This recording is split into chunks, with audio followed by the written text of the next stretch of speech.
¿Y si Adán y Eva no fueron los únicos humanos que Dios creó? La Biblia dice que tuvieron a Caín y Abel, pero ¿con quién se casaron sus hijos? Aquí todo se vuelve ilógico. Tras matar a su hermano, Caín fue expulsado y dijo que temía que otros lo mataran. Espera, ¿otros? ¿Qué otros? ¿No eran ellos la única familia sobre la tierra? Porque se supone que la humanidad comenzó con Adán y Eva, pero el texto sugiere que ya existían más personas fuera del Edén. ¿De ser eso cierto? Entonces, ¿de dónde vinieron esas personas? Algunos creen que hubo más familias de las que no habla la Biblia. Otros dicen que Adán y Eva fueron los primeros de una línea espiritual, pero no de toda la humanidad. Y si eso es cierto, ¿quiénes eran los demás? ¿Y qué más no sabemos de ellos? Esta es una pregunta que sigue sin respuesta. Dime, ¿qué crees tú? No vas a creer cuántos años vivieron estos hombres. Estos son los 5 hombres más longevos de todos los tiempos. Con el último, te caerás de espaldas de la impresión. 1. Set, 912 años, hijo de Adán. Nació después de Abel. Segundo Adán, 930 años. El primer hombre creado.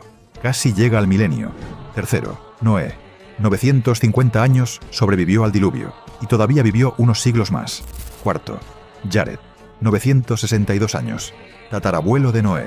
Fue testigo de generaciones enteras. 5.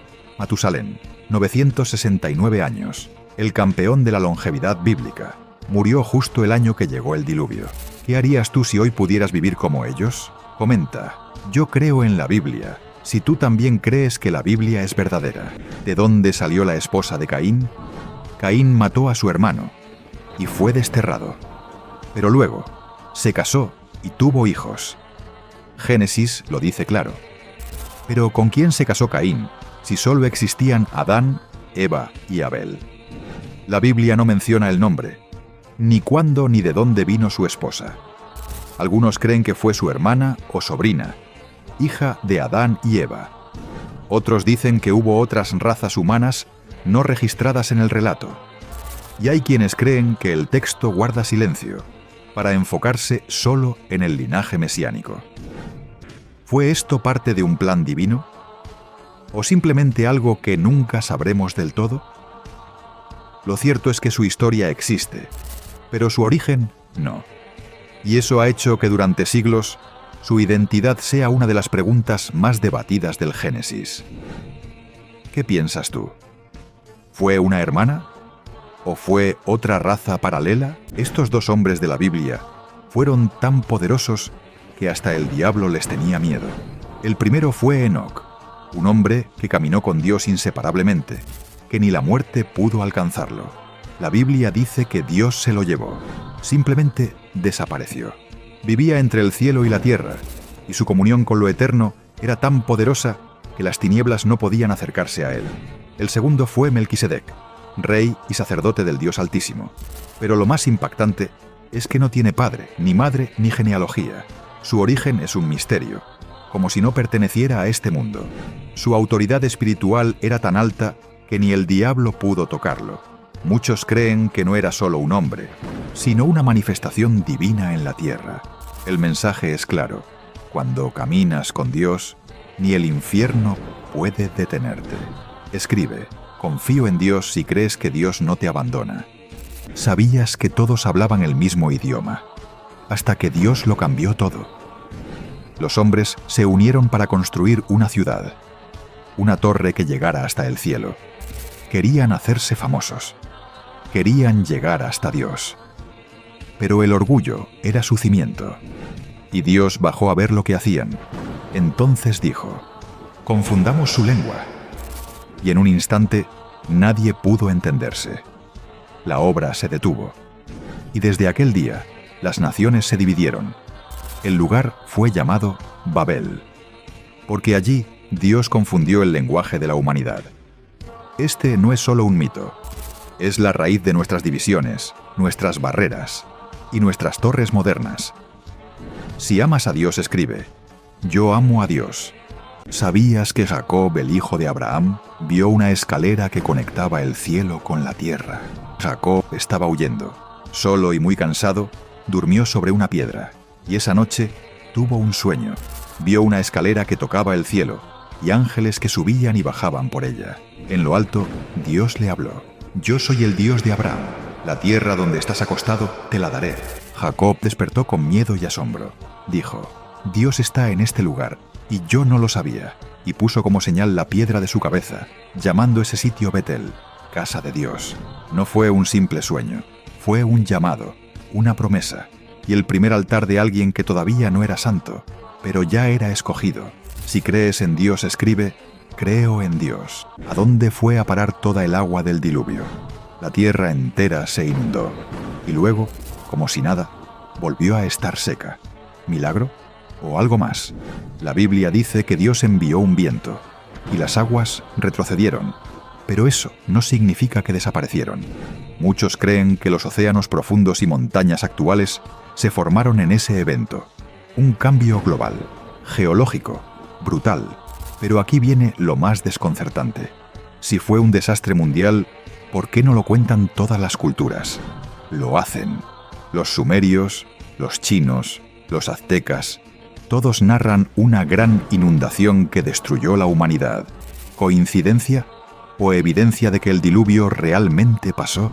Quizá el agua sigue con nosotros, en nuestros océanos, en nuestras montañas y en las memorias más antiguas del planeta. Si crees que el diluvio fue real, escribe: «Dios es poderoso». Un hombre intercedió ante Dios para salvar a toda una ciudad, y no lo logró. Cuando Dios le reveló a Abraham que Sodoma sería destruida por su gran maldad, él no se quedó en silencio. Con reverencia, pero también con osadía, se acercó a interceder. Preguntó: ¿destruirás al justo con el impío? ¿Qué tal si hubiera 50 justos? Dios respondió que perdonaría a toda la ciudad por ellos. Abraham, lleno de compasión, insistió una y otra vez: ¿y si fueran 45? ¿Y si fueran 30? ¿20? ¿10? Y Dios escuchó cada súplica, dispuesto a perdonar por amor a unos pocos justos.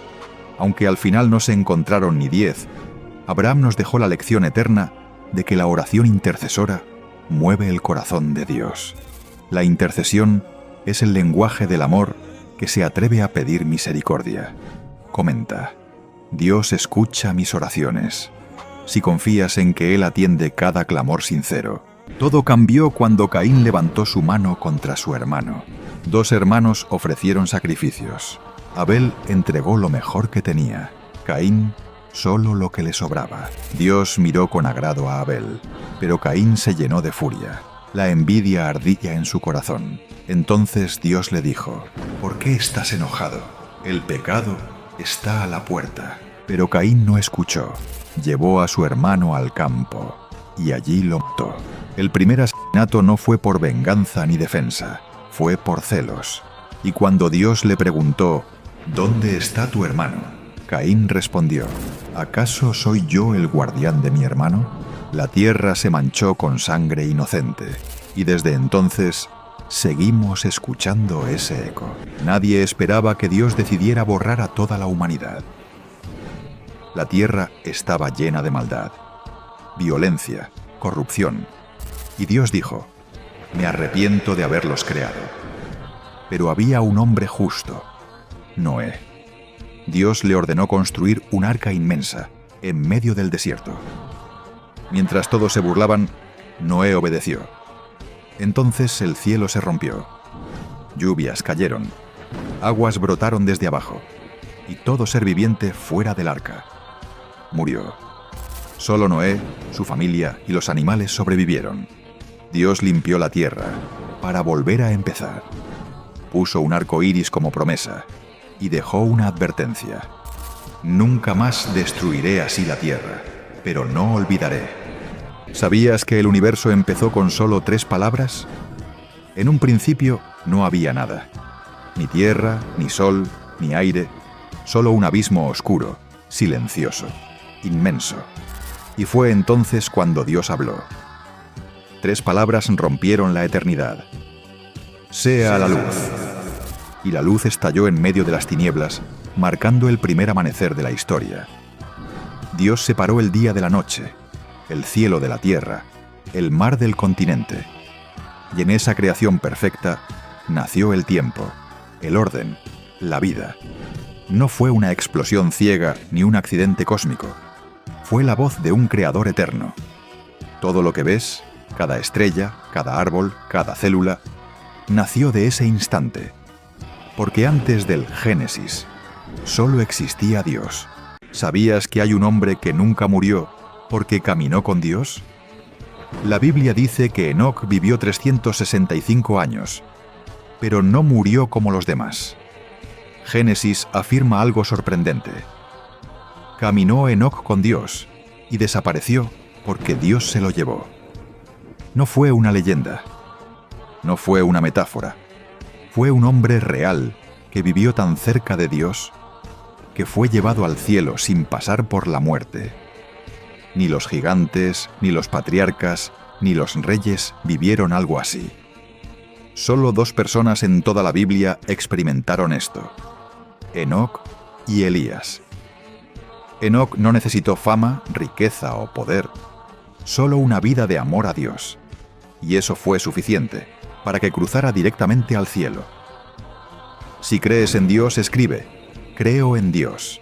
El error de un solo hombre causó la maldición de una nación entera. Después del diluvio, Noé, el patriarca, se embriagó y durmió desnudo en su tienda. Su hijo, Cam, al ver la desnudez de su padre, no lo cubrió. En lugar de respetarlo, fue y lo divulgó a sus hermanos. Pero Sem y Jafet, con reverencia, caminaron de espaldas para cubrir a su padre, protegiendo su dignidad. Por la falta de respeto de Cam, Noé pronunció una maldición, no directamente sobre Cam, sino sobre su hijo, Canaán. Una decisión que marcó el destino de generaciones enteras. ¿Injusto? Quizás lo parezca, pero es una poderosa lección de cómo una sola acción, un solo acto de deshonra, puede alterar el curso de la historia para siempre. Si crees en la justicia divina, escribe: Dios es justo. No vas a creer lo que hicieron con su propio hermano. Por envidia, José era el menor, el preferido de su padre, y sus sueños eran grandes, tan grandes que irritaban a sus hermanos. Un día lo arrojaron a un pozo, querían matarlo, pero lo vendieron como esclavo, y le dijeron a su padre que lo había devorado una fiera. Años más tarde, ese mismo joven despreciado gobernaría Egipto, salvaría naciones y perdonaría a los mismos que lo traicionaron. La historia de José no es solo una historia de traición, es prueba viva de que lo que el enemigo planea para mal, Dios lo puede usar para bien. Si crees en Dios, escribe: yo creo en Dios. Nadie te contó lo que realmente pasó cuando Eva comió del fruto prohibido. Adán y Eva estaban desnudos, pero no lo sabían. No había vergüenza, ni temor, solo paz. Adán y Eva vivían en el jardín más perfecto que ha existido, caminando junto a Dios. Pero un susurro cambió la eternidad. La serpiente dijo: no morirán, serán como Dios. Eva, mirando el fruto, lo deseó. Lo tomó, lo comió, y luego se lo dio a Adán.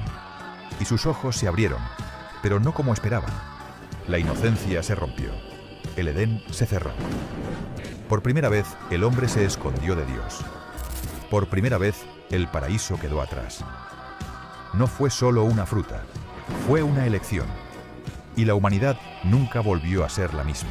¿Sabías que un hombre venció a Dios, aferrándose a él toda la noche? Jacob estaba a punto de reencontrarse con su hermano Esaú, a quien años atrás había engañado. Temía lo peor. Esa noche, solo en la oscuridad, un hombre misterioso apareció y comenzó a luchar con él. No era un combate común, era un encuentro con lo divino. Toda la noche forcejearon, y aunque el varón tocó la cadera de Jacob, dejándolo herido, él no lo soltó. Al amanecer, aquel ser le pidió que lo dejara ir, pero Jacob respondió con firmeza: no te dejaré, si no me bendices. Fue entonces cuando recibió un nuevo nombre, Israel, que significa el que lucha con Dios. Su victoria no estuvo en derrotar a Dios con fuerza, sino en no rendirse hasta recibir la bendición. Salió cojeando, pero transformado para siempre. Escribe: no soltaré a Dios. Si tú también quieres vencer, aferrándote a él. La espada más misteriosa de la historia no está en una película, está en la Biblia. Cuando Adán y Eva fueron expulsados del paraíso, Dios no solo cerró el acceso al árbol de la vida, colocó querubines y una espada. No cualquier espada, una que giraba y ardía con fuego. ¿Pero qué era exactamente? ¿Un símbolo del juicio divino? ¿O un arma celestial real? Algunos creen que fue solo una imagen espiritual, pero otros sugieren algo más inquietante. ¿Y si esa espada existió físicamente y se perdió en la historia? ¿Una reliquia divina, oculta, en algún rincón de la tierra? Si Dios protegió el camino al árbol de la vida con un arma del cielo, ¿podría esa espada regresar en el futuro? Dime, ¿tú qué crees? ¿Fue símbolo o poder real? Escribe, yo creo en la Biblia, si tú también crees que la Biblia es verdadera. ¿Sabías que hubo gigantes en la antigüedad, nacidos de seres celestiales? Génesis 6 lo revela. Los hijos de Dios vieron hijas humanas, se unieron a ellas y nacieron los Nefilim. Seres gigantes, temidos, mezcla de lo divino y lo humano. Tan corruptos que trajeron el diluvio. ¿Mito? ¿Realidad oculta? Solo sabemos que Dios dijo, basta, no los toleraré más. Dime, ¿crees que estos seres existieron realmente? ¿Conoces al hombre que bendijo a Abraham? Sin padre, ni madre, ni comienzo, apareció en el camino de Abraham. Se llamó Melquisedec, rey y sacerdote. No tenía genealogía, no tenía fin. Abraham le dio el diezmo, al rey que aparece sin línea de sangre. El Nuevo Testamento lo compara con Jesús, un sacerdote eterno, un misterio revelado. Si amas a Jesús, escribe, Jesús es mi Salvador. Nadie te contó lo que sintió Abraham cuando Dios le pidió a su hijo. Dios le dijo, toma a tu hijo, tu único hijo, a quien amas, y ofrécelo en holocausto. Abraham no discutió, no gritó, solo obedeció. Subió al monte con Isaac, y cuando su hijo le preguntó, Padre, ¿dónde está el cordero para el sacrificio? Él respondió, Dios proveerá. Lo ató, levantó el cuchillo, y justo cuando iba a bajarlo, Dios gritó, detente, ahora sé que me temes y obedeces mis palabras. Y un carnero apareció enredado entre los arbustos. Este no fue solo un acto de obediencia, fue fe pura, una prueba que ningún padre querría pasar. Pero gracias a esa fe, se selló una promesa eterna. Si crees en Dios, escribe, yo creo en Dios. No vas a creer cómo terminó esta ciudad por desobedecer a Dios. Sodoma era rica, pero perversa. Orgullo, violencia, inmoralidad. Y Dios dijo, basta. Envió 2 ángeles a advertir a Lot. Al amanecer, fuego cayó del cielo. Azufre, destrucción, juicio. Sodoma y Gomorra desaparecieron. Solo Lot y su familia huyeron. Pero había una condición. No miren atrás. Y su esposa lo hizo. En un instante quedó convertida en sal. ¿Fue apego? ¿Curiosidad? ¿Desobediencia? Solo sabemos esto. Lo que Dios dice, se cumple. El pecado tiene consecuencias. Y esa ciudad, que parecía invencible, fue reducida a nada. Si crees en Dios, escribe, Jesús me salvó. Todo cambió después del diluvio, con una promesa en el cielo. El mundo fue barrido por las aguas. La humanidad fue reducida a una sola familia. Pero cuando las lluvias cesaron y el arca descansó, Dios habló y puso un arco en el cielo, no como decoración, sino como pacto. Dijo, no volveré a destruir la tierra con agua. Ese arco iris era una señal entre Dios y todo ser viviente. Noé miró al cielo y supo que la misericordia de Dios todavía existe. Esa fue la primera vez que el juicio de Dios fue seguido por su gracia. Y ese arco aún aparece hoy. Cada vez que lo ves, es un recordatorio eterno de que Dios cumple y cumplirá su promesa. Si crees y amas a Dios, escribe, yo amo a Dios. Y mira el libro completo de Génesis en nuestro canal, Historias Bíblicas 369, o en el enlace del primer comentario.